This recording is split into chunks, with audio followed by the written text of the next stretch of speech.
We're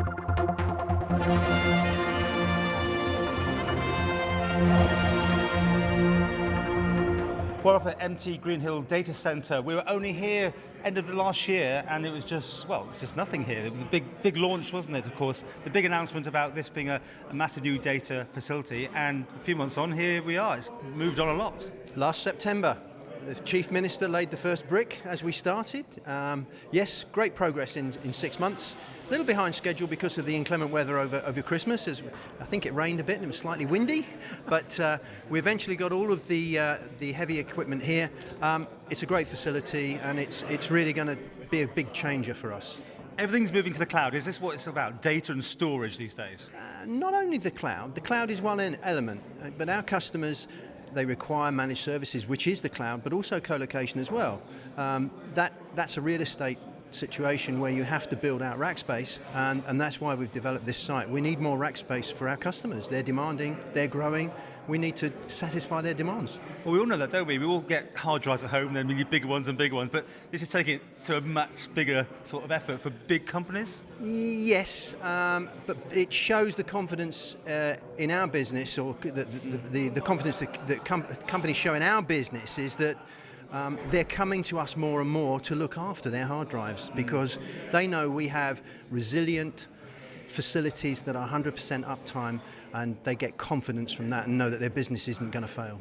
So it's size and speed and everything that you need to have as a backup to their own on-site facilities, yeah? Yeah, it's size, it's resilience, it's speed, it's connectivity. We can get to Macau and back in 300 milliseconds from this data centre.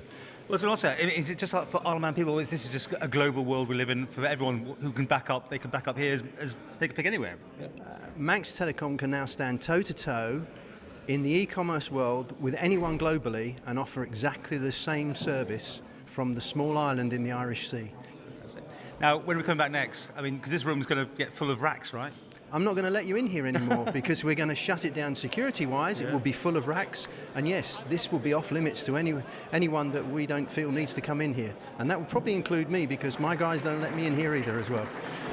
And now I'm talking to Minister Shimmin, who's been here to actually do the speech and the hurrah, which you do so well. And it is quite exciting, isn't it? This is infrastructure that can do a lot for the Isle of Man.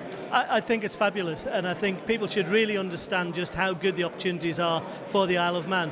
Manx Telecom are investing another £10 million in infrastructure, which will help create jobs and give success to the economy of the Isle of Man. That'll be £100 million in 10 years they've invested as one company in the Isle of Man, and that's all built on the technology that we have, which attracts business from around the world. Now, you're saying in your speech that you've been travelling the world a lot recently. You in Liverpool just the other day and other places. What is it like out there? Are they receptive to the Isle of Man where we can? I think we're often quite critical of ourselves on the Isle of Man. Merseyside, Liverpool City region have been really welcoming to us and our business community, so they're going to be sending a party of people over to our island to talk with our Chamber of Commerce, and that's businesses talking to business. As a government, we want to allow business people to flourish, to create jobs. We don't do it all as a government, but we allow the platform. So I met Mayor Anderson. I'm going and having a memorandum of understanding with Arlene Foster from Northern Ireland, so we'll be working with Belfast. We're working with Southern Ireland, and that's apart from all the trips we do to London.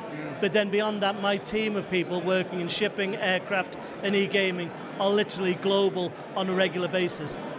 We've just had the UK budget. It's, again, they seem to be chipping away, wanting to keep everything to themselves, undermining the potential we presumably always had of being offshore. Are you worried about that? I'm not worried, but I'm certainly not complacent. I think that they will do what they're going to do, and some of that we can predict and anticipate, but we know it's competitive. So we now have to consider it's not just the United Kingdom, but the rest of the world are our competitors. But actually what we have to offer, if we get it right in selling the right thing to the right people, we will be really successful. So I am ever optimistic about the chances. We have very little unemployment at the moment, although we've got work to do on skills.